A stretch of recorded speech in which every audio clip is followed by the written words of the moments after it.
So I am Quinn Batten. I actually started helping out PCW after the last Iffy or presentation at Iffy. I'm a data engineer and just general data analytics guy for my regular day job, and that's kind of what I've been doing here with PCW as well.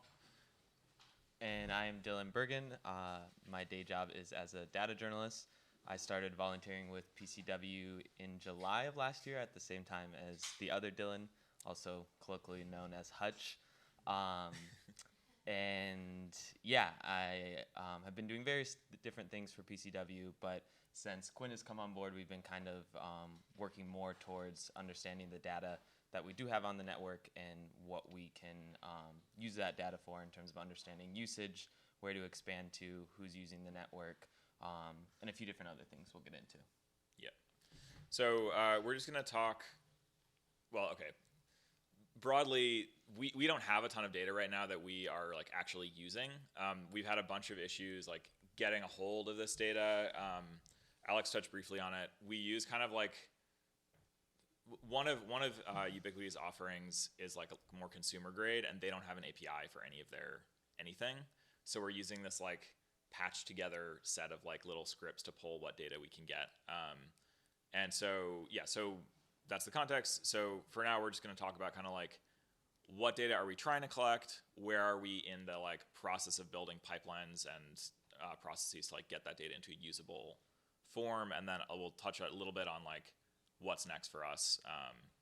And yeah, just like the last presentation, feel free to interrupt with any questions. So how do we know everything's working? It's kind of the question we really want to answer. So again, Alex touched on this a little bit, but I'll just talk briefly about kind of like what does our network look like. Can you see my mouse? Yeah, okay. So there's the internet, and so this is kind of like, this is our connection to Philly Whisper.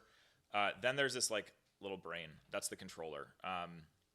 And then we go out into some switches, and then here basically like all of these things, these panel antennas that my mouse is on here, like these are the things that would connect to like individual buildings, and then those buildings would have like a router inside there or another antenna pointed out onto the street, and that's what people connect to. So these like things on the very top, those are the things that like our users are connecting to directly. And so this controller is the brain of the whole operation, and Ubiquity's controllers come with a really nice like web UI where you can see a bunch of data as a user, and it looks kind of like this. And Dillon will talk a little bit about kind of like what that data is. Yeah, so I guess building off of what Quinn was just saying, the question is like, what data does the network make? Like, what exactly is happening, and what do we want to measure, or what do we want to know more about? And I think the really important thing to emphasize is that we're interested in the connections. So that would be data points like the throughput of data that different users are using, timestamps for connecting and disconnecting, what devices of ours that are being used in those connections, and some kind of quality metrics that we can see in the data that Ubiquity provides that we're not quite sure how to use yet, but those could be useful. What we don't want, or what we're not using or as interested in insofar as like what we would make use of it for, but instead I guess like how to think about how to protect that information. So what we just touched on in the last conversation about privacy and security is something that's still an active area of research for us. And again, part of like presenting here is hoping that if anyone has ideas or thoughts or has experience with that and can help give input, that would be great. But yeah, so what data we have that we're not going to be using is the data on our clients, what devices are connecting, where, and things like their IP or MAC address. So we've been trying to be very careful with where that is in the different data that we're using or that we're analyzing, how we're even just sharing it with each other. But I don't think we've explicitly said it in any kind of documentation for our users or for the people on the network, but the goal will to be to have some sort of language that says, you know, this is exactly what we're not doing with your data, and this is exactly what we are doing, so we know what's happening on the network for our own reasons, but for reasons that we can clearly articulate, like we want to know where areas of more network usage are, where that isn't happening, or potentially if things are happening on the network that shouldn't be, that could be nefarious for some reason. So yeah, this is kind of what we had out of the box, and that's on the graphical user interface. Like if you log into the controller, and that's where things were when I started working on this. We were just kind of approaching the question like, what data does the controller have? What would we use? And so I actually remember the day that one of the first days that Quinn started volunteering, and I was like somewhere in the North Square Community Project building, like sitting at a table working on it. And I was like looking at this and thinking like, well, what is there here that we can use to answer the kind of questions that we have? So you can go to the next slide, I think. So yeah, so when Quinn walked in, what I was doing was I was looking at the traffic from that user interface from the controller using the developer tools tab and going to the network and just looking at like what data is going in and out of the controller when I'm logged in and authenticated. What data is going in and out? What could we potentially scrape in that way on the client side? So we kind of just worked on like a one-off script just to see, what could we get, just making those same calls to that client side API, and that was good to get us thinking about like what data is actually going to the controller, what can we see there, but one of the first things we thought was like, okay, this is going to change at some point, and this isn't actually the most useful way to access the data. This is made for the interface that we're interacting with through the GUI at the controller, but there has to be more, and we knew that there should be more data than we were seeing there. And then the question was like, okay, where would we find that? Yep. So just, I don't know, that last slide, like if you ever done any web scraping, like you'll know how annoying and painful it is to like the interface is not designed for you, and you never know when it's going to change. Sometimes they'll even have, not the unified controller, but it's like, it's not an API. It's not for a machine to interact with. So we poked around a bit. There's a pretty big Ubiquity kind of community. And these people, Art of Wi-Fi, are some, I think, consultants or something. They produce this really nice tool. If I switch tabs, does it show you? No. Okay. Anyway, so they have this open source application that you can just like spin up a Docker container, and it kind of does this in a more like established way, and they like will respond to changes in the UI and update the application. So they're kind of like being this interface and translating this like really annoying not API into something that's at least a little bit more like an API. And so we decided basically, instead of trying to scrape it ourselves, we're going to take advantage of this thing that exists that people are producing for this purpose. So pros of using this, like I said, like they're doing the work of translating changes in that API into like a consistent API for us, and less poking around in like the network tab of your browser. But it's still actually like a completely undocumented thing, and it's not. It's not a very nice API, and it's also not a complete set of data. I assume it's kind of like a lead-in for them to get people to buy some more of their products, their consulting services. But still, it's great, and it's made our work a lot easier. So this is their like the UI that comes with this little app. We have like a Docker container running on our server. It's pointed at our controller's webpage, and you can click through these like this little nav bar, and it'll bring up just a big JSON blob with all like the results of querying that endpoint. So we have this like UI and more like an API thing, and we want to like actually start loading data into something, a database, some kind of like data warehouse. So the way we decided to do that, I wrote a little Python package that essentially scrapes from the Unify API browser and then just puts stuff into object storage. All of our stuff is on Linode, not for any. Oh, we have a guy who works at Linode here, and so we got like a grant from them. to get some free credits. But yeah, so basically there's this package that pulls from that API and pushes into object storage, and then we just run it with GitHub Actions. And I guess I'll stop there real quick just to say part of the problems that we ran into in the beginning is the different storage that was happening on the controller and not really knowing what was happening to the data at what point, and if we might lose some of that data that the controller was storing. Alex has gone through those pains in a lot more depth than I have in trying to figure out why the controller would stop storing data, or how we know that it truly is storing data for us for a certain period of time. But the reason we run it on GitHub Actions every day is because we're going to now store it ourselves, and we just want to have it at a certain granularity of every day. We run it at like a quarter till every hour every day right now. So we have hourly data throughout the day that we're now building, and it's and that will continue to build as the script just runs every day.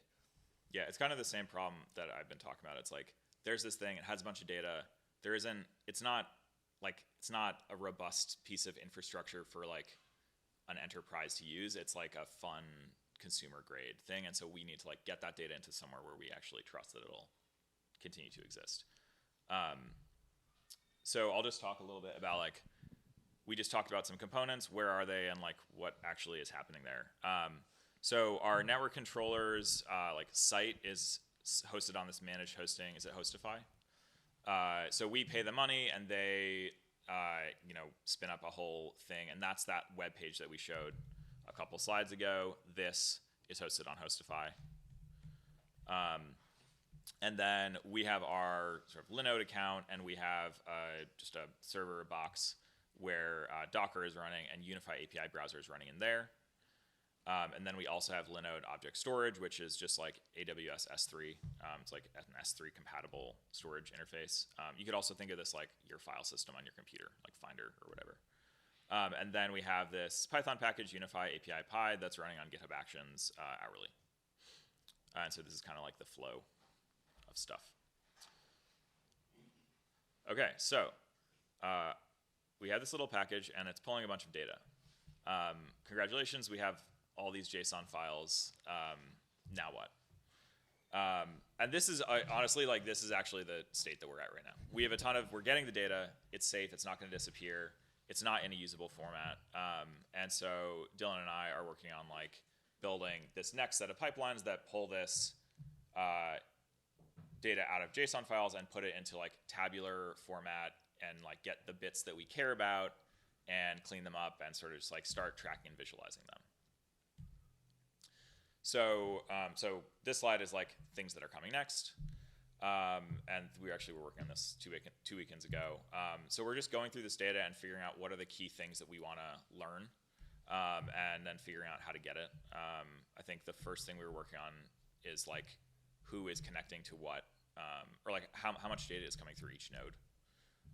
And like Dylan just said, like, and I just corrected myself, like first we were thinking about who's connecting to what nodes, but we don't want to store any data that's related to an individual person. So we're working on like everything is aggregate. And so we decided that like network throughput would be a more, oh, sorry, there's a question, go ahead. What language are you guys using to write these scripts and to manipulate the data? Python mostly. And then once it's in, I want to get into a SQL database because like, yay, SQL. And then I would probably do the analysis that I'm doing in R, but yeah, we kind of work together in Python. Yeah. Unify, does it support SNMP? Oh, yeah. Could you repeat the question? Oh, sorry, yes. Unify doesn't support SNMP. We consider that somewhat. Dylan, were you talking about how this is? So it's basically like Unify has its own like protocols, and so it's tracking stuff in like proprietary Unify format, and there are some issues with SNMP that we wanted to avoid, basically. It's just something we have to like research into. I've had some pretty miserable experiences with SNMP personally. Just not something we've researched into too much. Yeah. But it's something that I think we're probably going to look into in the future. The other projects that we like mostly advise with do use SNMP for a lot of their work. One of the advantages of like writing these Python scripts is most people don't know SNMP, whereas most people know Python. And so SNMP is a really kind of niche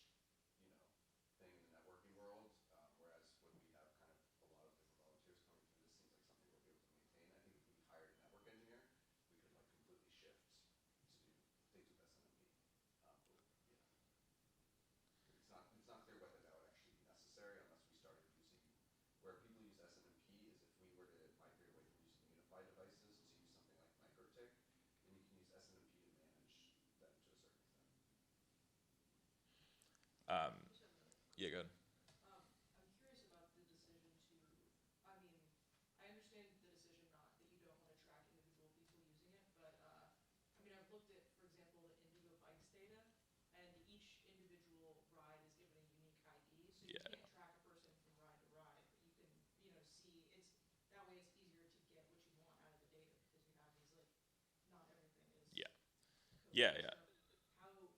So have you guys considered doing that? I don't know how you would define a session, like. Yeah, so we could really the thing I just described of like getting aggregate metrics is like this is the first thing we're doing because it's really easy. Like we're just gonna add stuff up. We want to see like, oh, this node stopped having any data running through it, so there must be an issue. So this is more like triage. Like, okay, what's the easiest thing to do?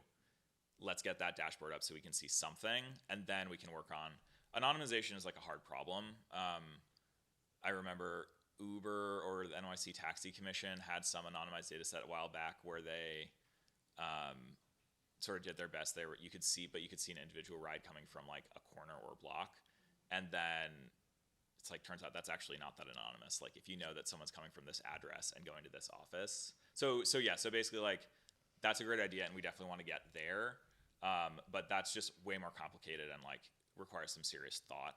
So we're kind of like, okay, what can we get now that's not scary and dangerous, and just like, let's start looking at it. Other questions?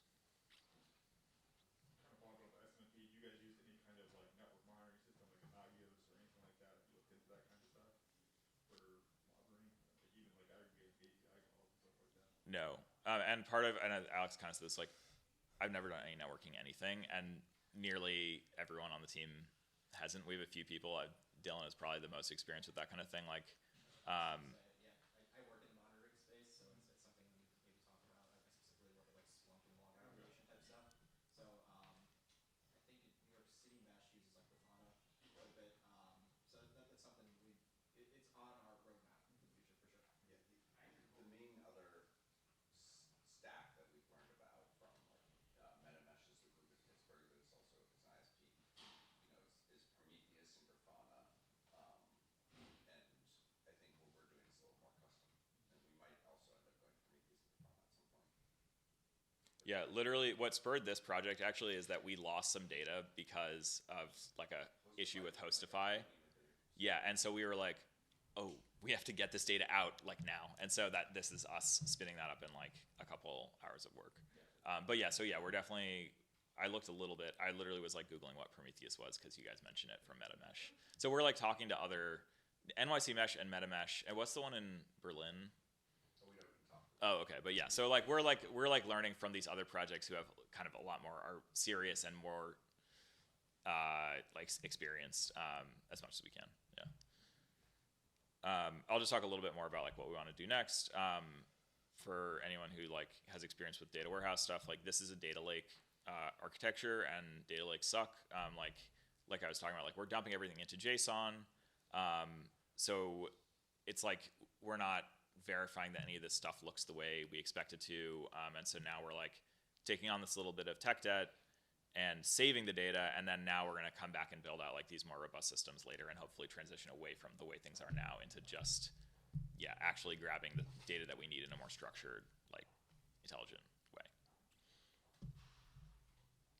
Yeah, and just, I mean, on the topic of Grafana and Prometheus, I think what our next steps would be, absent of those two types of tools, would be to take some of the analysis that we're doing and start just building reports for everyone on the team to look over and kind of understand better. And we'd probably do those in Quarto and run those also on GitHub Actions. So like have a kind of standardized way to get like a weekly report or a monthly report on the network in different ways. And the big three kind of like big picture questions or big picture topics that we're looking to understand are the use, like we've talked about, the health, and then I think the network security. That's one thing that, again, we mentioned that we're trying to figure out exactly what in this data would show us if something was happening on the network that we would want to know about. Yep. And this is all wireline right now. It's not, you're not looking at signal strength or any of those things. Yeah, that was one of the things. Like Ubiquiti has these mysterious numbers, like what is it, like happiness Wi-Fi? Anyway, so there are satisfaction yeah. experience or something yeah, like that. So Yeah. so we have some numbers and we don't know what they mean yet. And so our first step is going to be like, I think that would be under like network use, right? We're trying to look at like, is someone using this? What does that look like? Like how many people and how much data is being used? We definitely want to get there too, yeah. And so yeah, we have a little bit of data, but yeah. Does anyone have any other questions before we run things out? Yeah. I guess. Oh. No, please go ahead. So you're looking for more help with this project? Yes, come talk to me. Drop a line on our. There's a like volunteer sign up page on our website. Again, like help out however much or as little as you want. We'd love to talk to you. I live in South Philly, so I'm not up north that much, and I've just been like kind of working from home, and like you don't have to be in Norris Square on Saturdays. Like we'll chat, you know. Yeah. We'll chat on Slack or Zoom or whatever. We'll figure it out. And yeah, come get involved. You had a question? I was just curious about how the group decides what is acceptable use on the network. Maybe that's a bigger question, but with the security implication of like what's nefarious, it opens up to the larger who can use this for what. And I'm given the community vibe I was getting, I was wondering if like is the group at the point where like we have to set up a rules committee, or like how is that defined at this point? Yeah, we're just starting to like formalize. Alex probably can talk to this more, but like we've just started to like build some more formal structure into this organization. We have like a board. We're trying to get like a technical board together where we can, yeah, write some agreements and documentation and all that stuff. We have very open-ended, basic legal terms of service and everything that we established at the beginning, and we started with very much as open as we can be. So, for instance, when we talked with like the Philly School District, they've definitely expressed a concern about that, and we said, oh, well, if you gave us access to build outside of your building, we could set certain restrictions on what kind of content can be observed on that part of the network, or something like that. But for the most part, the concerns that we would currently be looking at in the data in terms of like alerts and alarms are more like rogue APs, which very well, in most cases, are just our actual access points getting confused because, we're using what are essentially home networking devices out in the streets all over. So there's more kind of false alarms. But there's just a lot of nefarious uses that we don't even know how to look for yet, and to some extent can't control. I mean, the number one risk is spoofing. For any public network, like you could go sit outside of a McDonald's, broadcast a McDonald's Wi-Fi network, get people to log into your Wi-Fi network, and then spoop on them.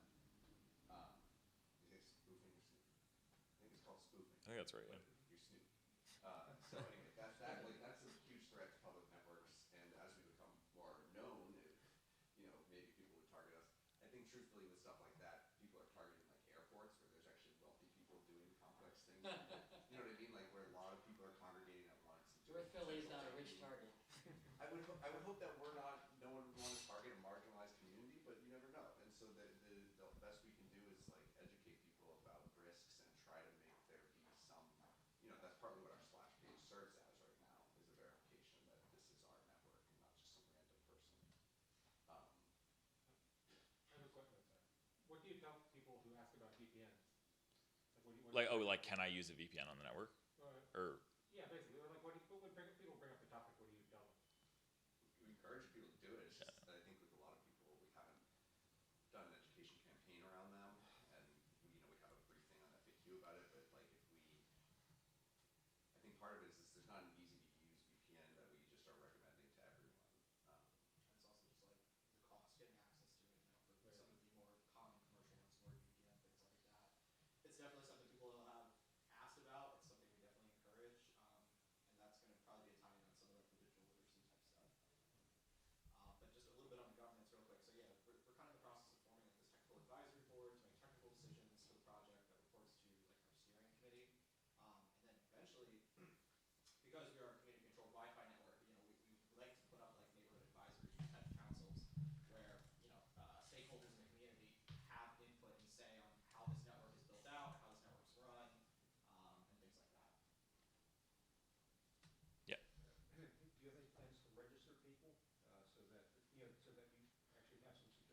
Yeah, I think that's like one of the big questions, and that it also opens up like, do we want to become cooperative in some way, and what does membership mean? But certainly, what we could do is have authorized users of the network have a separate network they log into, and we create that separately, and people slowly sign up for it.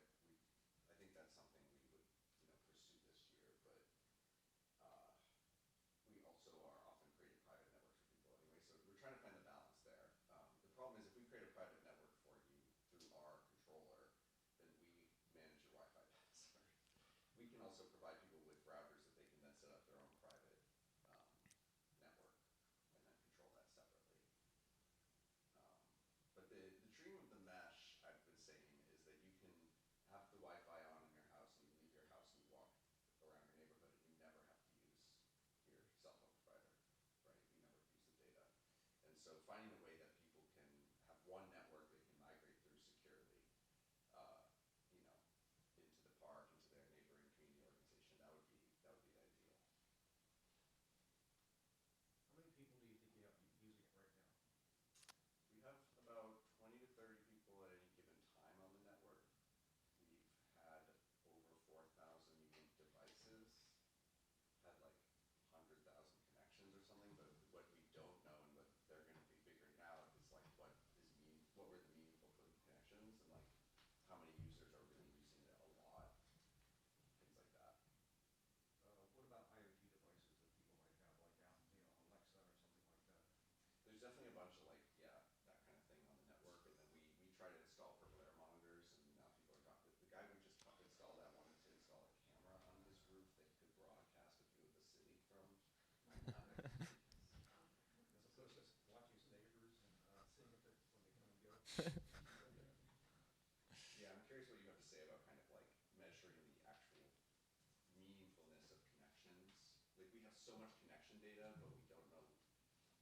We're gonna have to do a lot of data crunching to figure out which of those were extended interactions, and Yeah, we'll just have to come up with a metric that makes sense. Like, I mean, I think I'm interested in. I think we might completely pull out nowhere guess is that we have people who are at home connecting all the time, and then we have people who are walking around and walking past Lily and Marrero and are like, oh, there's Wi-Fi, like that's great, I'll use it. And I think, yeah, getting a sense of like the scale of those two groups and where they're accessing it from, I think would be pretty interesting. Yeah. Cool. Thanks for coming. Yeah, thank you, everyone.